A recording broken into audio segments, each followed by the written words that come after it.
بسم اللہ الرحمن الرحیم۔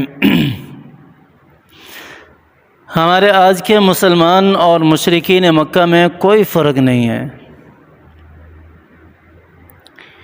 جو چیزیں اور جو عقائد اور جو نظریہ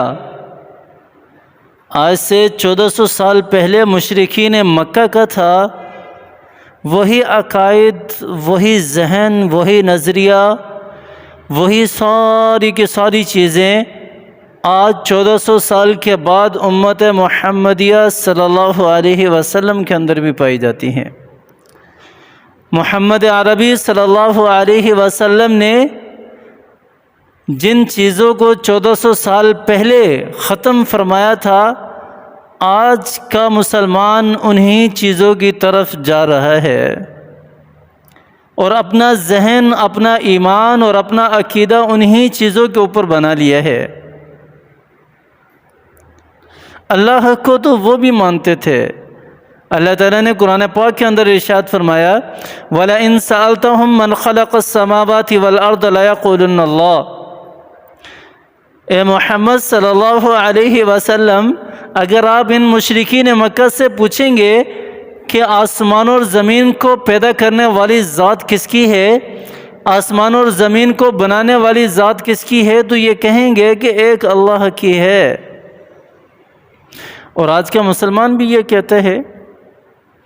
کہ آسمان کو اللہ تعالیٰ نے پیدا کیا، زمین کو اللہ تعالیٰ نے پیدا کیا، سورج کو اللہ تعالیٰ نے پیدا کیا، باقی چیزوں کو اللہ تعالیٰ نے پیدا کیا۔ جس طرح کے مشرکین مکہ کا عقیدہ تھا، وہی عقیدہ آج ہمارا ہے۔ اس کے علاوہ مشرکین مکہ کیا کرتے تھے؟ 363 بت جو خانہ کعبہ کے اندر لٹکا رکھے تھے انہوں نے، کہ ہر بت کے ذمے ایک الگ الگ کام دیا ہوا تھا۔ ہر بت کے جو نظریہ ان کے نزدیک تھا وہ ایک الگ تھا۔ لات، عزا، منات، یہ تو بڑے بت تھے، یہ تو بہت بڑے بڑے کام کرنے والے تھے۔ یہ تو وہ تھے جو ان کو اولادیں دیا کرتے تھے، یہ تو وہ تھے جو ان کو رزق دیا کرتے تھے،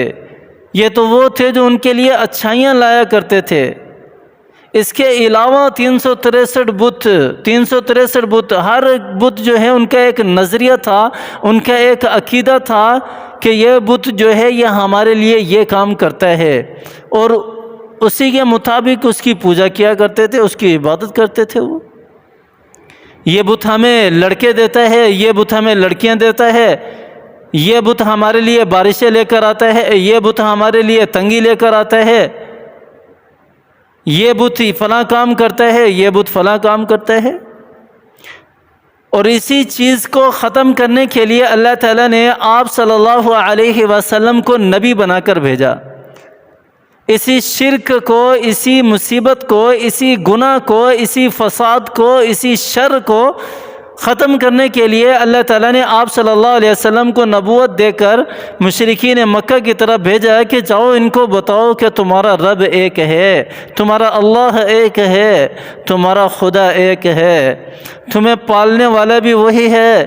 اور تمہیں رزق دینے والا بھی وہی ہے، اور تمہیں اولاد دینے والا بھی وہی ہے، تمہیں لڑکے دینے والا بھی وہی ہے، تمہارے اوپر بارشیں برسانے والا بھی وہی ہے، تمہارے اوپر نعمتیں لانے والا بھی وہی ہے، اور تمہیں شفا دینے والی ذات بھی ایک اللہ کی ہے، اور تمہیں بیمار کرنے والی ذات بھی اللہ کی ہے۔ اللہ تمہیں دے کر بھی آزماتا ہے، اللہ تم سے لے کر بھی آزماتا ہے۔ اس چیز کو ختم کرنے کے لیے اللہ تعالیٰ نے آپ صلی اللہ علیہ وسلم کو نبی بنا کر بھیجا، اور آج 1400 سال کے بعد آپ صلی اللہ علیہ وسلم کی امت دوبارہ پھر وہی کام کر رہی ہے کہ فلاں درگاہ پہ 7 جمعرات چلے جاؤ، آپ کی فلاں مراد پوری ہو جائے گی،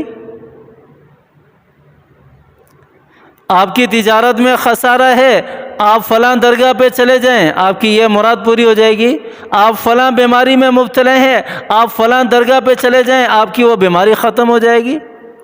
اچھا، آپ کو یہ بیماری ہے، آپ اس درگاہ پہ چلے جائیں، آپ کی بیماری ختم ہو جائے گی۔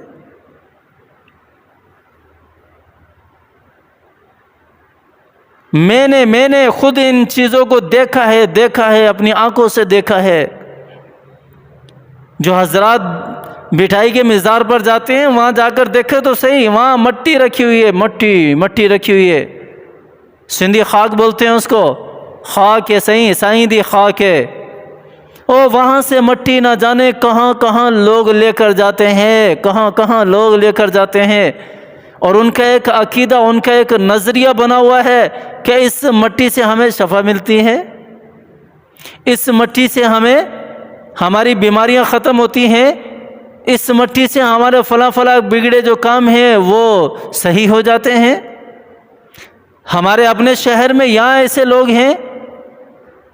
جو فلاں قبرستان میں جی فلاں درگاہ ہے، اس پہ چلے جاؤ آپ کی یہ بیماری ختم ہو جائے گی، دوسری درگاہ پہ چلے جاؤ آپ کی یہ بیماری ختم ہو جائے گی۔ اور مجھے بتائیں تو صحیح کہ ہم میں اور مشرکین مکہ میں کیا فرق ہوا، کیا فرق ہوا؟ 1400 سال پہلے اللہ تعالیٰ نے آپ صلی اللہ علیہ وسلم کو نبی بنا کر بھیجا کہ اس چیز کو ختم کرنا ہے، اور آج 1400 سال کے بعد میں اور آپ وہی کام شروع کر دیں، وہی شرک، وہی سب کچھ، اور پھر ہم بڑے مزے سے اور بڑے پرسکون ہیں کہ ہم آپ صلی اللہ علیہ وسلم کے امتی ہیں، جنت میں چلے جائیں گے، جیسے جنت ہم نے خرید رکھی ہے، جیسے جنت ہماری ملکیت ہے۔ اللہ تعالیٰ نے یہ جو آیت جس طرح مشرکین مکہ کے لیے نازل فرمائی ہے، اسی طرح آج کے اس امتی کے لیے بھی ہے۔ اللہ تعالیٰ نے اس آیت کے اندر ارشاد فرمایا، ان اللہ لا یغفر ان یشرک بہ ویغفر ما دون ذلک لمن یشاء۔ اللہ تعالیٰ نے کیا اس آیت کے اندر ارشاد فرمایا کہ میرے بندو، شرک ایسا گناہ ہے جو تم میرے ساتھ لوگوں کو شریک ٹھہراتے ہو۔ مشرکین مکہ جو بت بنائے ہوئے ہیں، بت بنا کر خانہ کعبہ کے اندر لٹکائے ہوئے ہیں کہ فلاں بت اللہ کا معاون ہے، یہ کام کرتا ہے، فلاں بت اللہ کا معاون ہے، یہ کام کرتا ہے، یہ شرک میں کبھی معاف نہیں کروں گا، کبھی بھی معاف نہیں کروں گا۔ اس کے علاوہ جتنے گناہ ہیں جس کو چاہوں معاف کر دوں، جس کو چاہوں معاف نہ کروں، لیکن میرے بندو شرک ایسا گناہ ہے کہ میں کبھی معاف نہیں کروں گا۔ اور آج کا مسلمان اس خوش فہمی کی میں ہے کہ وہ آپ صلی اللہ علیہ وسلم کا امتی ہے اور جنت اس کی ہے، جنت میں چلے جائے گا۔ یہ آیت جس طرح ان کے لیے ہے اسی طرح ان کے لیے بھی ہے، یہ بھی تو اللہ تعالیٰ کے ساتھ شریک ٹھہرا رہے ہیں۔ اور رزق دینا میرے رب نے وعدہ کیا ہے قرآن پاک کے اندر، وَمَا مِن دَابَّةٍ فِي الْأَرْضِ إِلَّا عَلَى اللَّهِ رِزْقُهَا۔ وہ اللہ تعالیٰ نے اپنے بندوں سے وعدہ کیا ہے کہ میرے بندوں میرے اوپر لازم ہے، میں نے تمہیں رزق دینا ہے، اور میں اللہ کو چھوڑ کر کسی اور کے در پر جا کر کہوں کہ یہ مجھے رزق دیتا ہے۔ آپ صلی اللہ علیہ وسلم کی حدیث ہے، ان الرزق یطلب عبدہ کما یطلب اجلہ، کہ رزق بندے کو اس طرح تلاش کرتا ہے جیسے موت بندے کو تلاش کرتی ہے، جیسے موت بندے کو تلاش کرتی ہے۔ یعنی کہ جس طرح موت پر ہمارا ایمان، ہمارا یقین ہے، اسی طرح ہمارا ایمان، ہمارا یقین رزق پر بھی ہونا چاہیے کہ رزق ہمیں ملنا ہے، کب ملے گا، کہاں سے ملے گا، کیسے ملے گا۔ جیسا ایمان ہمارا موت پر ہے ویسا ہی رزق پر بھی ہونا چاہیے۔ تو اللہ تعالیٰ کی توحید کو ہم نے چھوڑا ہوا ہے، اللہ تعالیٰ کی توحید کو ہم نے چھوڑا ہوا ہے، ہمارا تو ایمان ہی ختم ہو جاتا ہے، ہمارا تو ایمان ہی ختم ہو جاتا ہے، اور ہم خوش فہمی میں ہیں کہ ہم جنت میں چلے جائیں گے، یہ 2-4-8 سال کی سزا جہنم کی کاٹ کے جنت میں چلے جائیں گے۔ اگر ایسا شخص بغیر توبہ کے مر جاتا ہے، اگر ایسا شخص بغیر توبہ کے مر جاتا ہے تو وہ کبھی بھی جہنم سے نہیں نکالا جائے گا۔ اللہ تعالیٰ اپنے وعدے کے خلاف نہیں کرتا، ان اللہ لا یغفر ان یشرک بہ ویغفر ما دون ذلک لمن یشاء۔ میرے اللہ نے قرآن میں ارشاد فرمایا کہ میرے بندو میں کبھی معاف نہیں کروں گا شرک، اگر بغیر توبہ کے میرے پاس آ گئے۔ تو اپنے ایمان کی حفاظت کریں، اللہ کے لیے اللہ سے مانگیں، اللہ کی طرف رجوع کریں،